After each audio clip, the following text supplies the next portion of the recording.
I gloriannu y gystadleuaeth yma, mae gennym ni 3 gŵr yn y cefn y fan cw dwi'n eich gweld chi. Dwi'n mynd i'ch gwadd chi i fyny. Peredur, ti sy'n eistedd gosat y grisiau. Peredur, a wedyn mae Meirion Edwards, ac mae Emyr Lewis y 3 o'na chi. Wan, os dowch chi eich 3 i fyny i'r llwyfan, ac mi fydd Peredur Lynch yn traddodi y sylwadau ar ran y 3 ohonyn nhw. Chwch groeso iddyn nhw i'r llwyfan. Peredur Lynch yn fardd, yn dramodydd ac yn beirniad Cenedlaethol. Darlithydd wrth ei waith yw Meirion Edwards, rydyn ni'n cofio hefyd iddo ennill Cadair Eisteddfod Casnewydd ar Cylch yn 2004. Emyr Lewis hefyd wedi cipio Cadair a choron yr Eisteddfod Genedlaethol. Wel, hybarch archdderwydd, gyd eisteddfodwyr a chyd eisteddfod wragedd. Yn gyntaf oll, ga i ddiolch ar ran y 3 ohono ni am y fraint eithriadol o gael Beirniadu'r gystadleuaeth hon. Yn sgil cyd-destun hanesyddol y seremoni lenni, mae'r 3 ohono ni hefyd yn ymwybodol iawn o faich ychwanegol yn cyfrifoldeb. Mae yna 12 o feirdd wedi cystadlu am y Gadair eleni, a'r hyn yr dwi am i wneud y prawn yma ydy sôn yn unig am y 5 sydd wedi dod i'r brig. Am ryw hyd, dyna Gaynor cyntaf, a'r hyn gawn ni yma ydy Awdl i goffau'r athro Gwyn Thomas.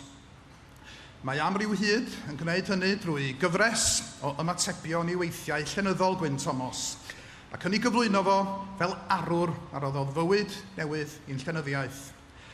Am Awdl y gyfynwyd eleni, ac un Beirniadaeth ar ymgais am ryw hyd ydy'r ffaith fod yr hyn ddylai fod yn Awdl yn gerdd hir, fod hynny wedi troi'n gyfres o gerddi mewn gwirionedd. Bwlch y gellu. Dyma Awdl ac iddi flas y pridd. Bugail ydy'r arwr ac yr ydan ni'n ei ddilyn wrth iddo fo ymlafnio i ofalu am ei Gadeiriaid a magu i blant. Amaethwr sylwgar ydy bwlch y gellu, ac mae o'n fardd dawnus sy'n ei medru hi. Ond, bod yna rannau ardderchog yma, mae yn y gerdd hefyd beth blerwch ac ôl brys. Fe drown ni rwan at ail don. Bardd byrlymus ydy ail don, ac mae Awdl o'n llifo o'i dechrau i'w diwedd. Bardd canol oed sy'n yma, ac mi gawn ni'n harwain yn ôl ganddo fo i 80au ganrif a fu. Yn ôl i gyfnod pan oedd ail don yn ifanc ac yn herio'r drefn yn enw Cymreictod. Ond fe oerodd y tân erbyn hyn, ac mae ail don yn ei ddisgrifio'i hun bellach fel gŵr saff, y snug a'r soffa. Mae rhywun yn cael yr argraff fod ail don wedi mwynhau canu pob sill o'r Awdl yma, ac mae hi'n canu, mae hi'n gerdd i'w chlywed yn ogystal â'i darllen.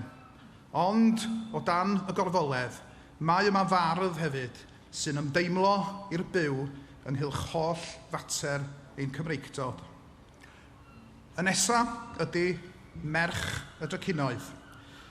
Dyma i ni Awdl a'r brofol sy'n dilyn edefyn sgwrs rhwng nifer o gymeriadau ar wefan gymdeithasol. Y cymeriad canolog ydy merch o Gaernarfon o'r enw Shelley. Mi laddwyd i chariad milwr o'r enw Liam yn Afghanistan. Y fo ydy arwr yr Awdl. Ond mae Shelley ei hun yn datblygu'n Arwres hefyd. Mae hagweddau hi tuag at y fyddin yn troi'n fwy beirniadol, ac mae hi'n dod i sylweddoli mae rhagrith ydy anfon milwyr i ymladd dros gyfiawnder ymhellafoedd byd a chymaint o anghyfiawnder cymdeithasol yn ei thre ei hun. Sylwch ar Gaynor Bardd.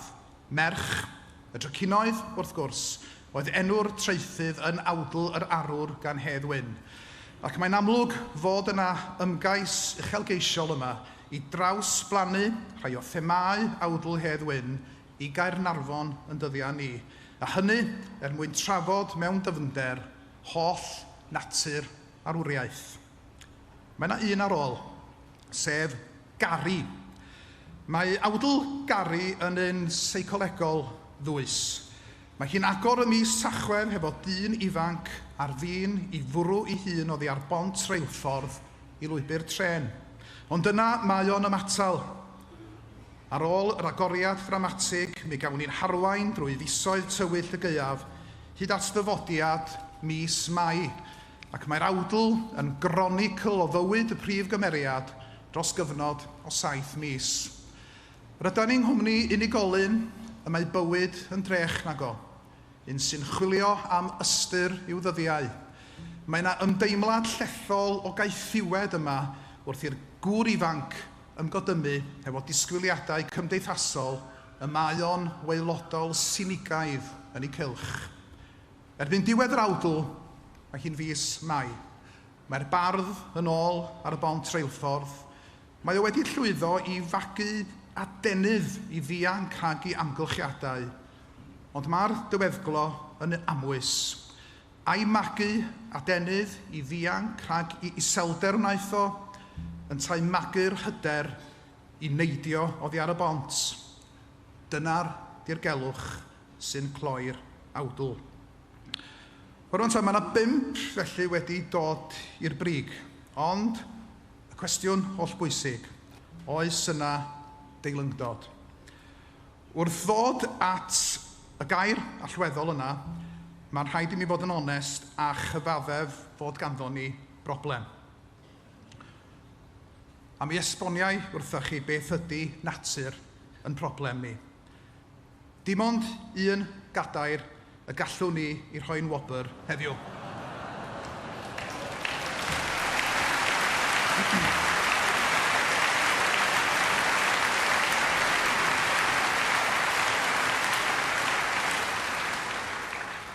Nôl eich ymateb, dwi'n synhwyro y bydd hi'n saff i'r 3 ohona ni, fod yn ôl i Sir Fôn ar y dyfodol. Rwan dim ond un gadair y gallwn ni rhoi'n Gwobr heddiw, ond mi fydda'n bywydau ni fel beirniad wedi bod yn llawer haws petai ganddo ni o leia 2 cadair i'w dyfarnu.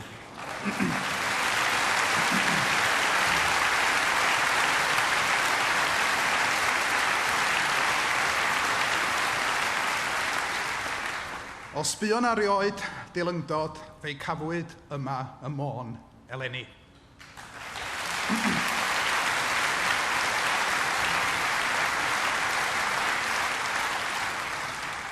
Rwan mae 3 o'r cystadleuwyr, Ail Don, Merch y Dracinoedd a Gari, yn llwyr deilyngu'r gadair. Ac mi oedd hi'n gystadleuaeth sobor o glos. Yn wir, mi oedd hi mor glos fel nad oeddan ni fel Beirniaid yn llwyr gytuno ynghylch yn dyfarniad. Yn y marn ni, Merch y Dracinoedd sy'n dod i'r brig. Ond mae Emyr a Hyw yn ffafrio Gari, ac mi rydw inna wrth gwrs yn derbyn dyfarniad mwyafrifol y ddau ac yn cyhoeddi'n llawen felly mae ffug-enw'r bardd Buddugol ydy Gari. Diolch i chi am wrando.